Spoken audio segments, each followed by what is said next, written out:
merci à toutes les personnes jeunes, un peu moins jeunes, beaucoup moins jeunes, d'être là aujourd'hui. Camarades, il ne faut rien lâcher. Je vous dis à samedi.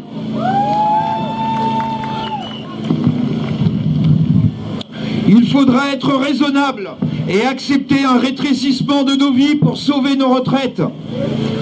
62, 64, 67 ans, 60, 58 ans. Telle semble être la question. Nous semblons tous d'accord ici pour refuser que l'on touche encore à ce curseur. Ce consensus est un bon point de départ. Mais cela sera-t-il suffisant? Ne faudrait-il pas aller plus loin? Être réellement impertinent et passer à l'offensive? N'a-t-on pas pour cela sans raison, à l'heure humaine des rétrécissements généralisés dont certains sont nécessaires, n'est-il pas l'heure de rebattre réellement les cartes?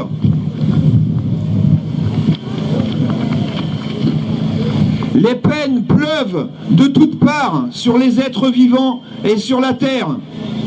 N'est-il pas l'heure de réfléchir, non pas à des réglages à faire à l'intérieur d'un cadre de pensée inchangé, mais de réfléchir et d'imaginer un nouveau cadre de pensée? Le cadre de pensée qui flotte, invisible, autour des questions qui nous préoccupent aujourd'hui, a été généré par le productivisme, la compétitivité, la croissance infinie, la rentabilité, le mépris, la domination. Il génère une société mondiale qui induit maladie, angoisse, bêtise, gaspillage, accaparement et pollution. Il offre la part belle aux profits odieux et au pouvoir privé. Minute.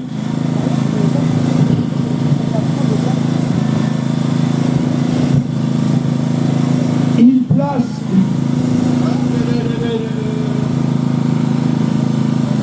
ce cadre place la vie terrestre sous la coupe d'empires privés illégitimes qui se gavent. N'est-il pas l'heure de passer à l'offensive, de repenser ce cadre? Un autre monde est possible, un monde qui ferait la part belle aux gens, à la vie, à leur émancipation, à la cohérence, à la coopération, au partage, à la fraternité, à la justice sociale et aux soins apportés au berceau de notre vie. La bataille des retraites est une brèche nouvelle vers de possibles lendemains plus désirables, vers des vies qui ne seraient peut-être pas faciles, mais qui peuvent être néanmoins bonnes et dignes.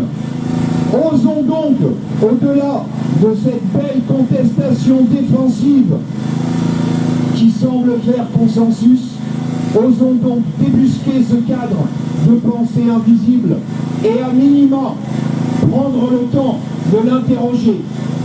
Merci.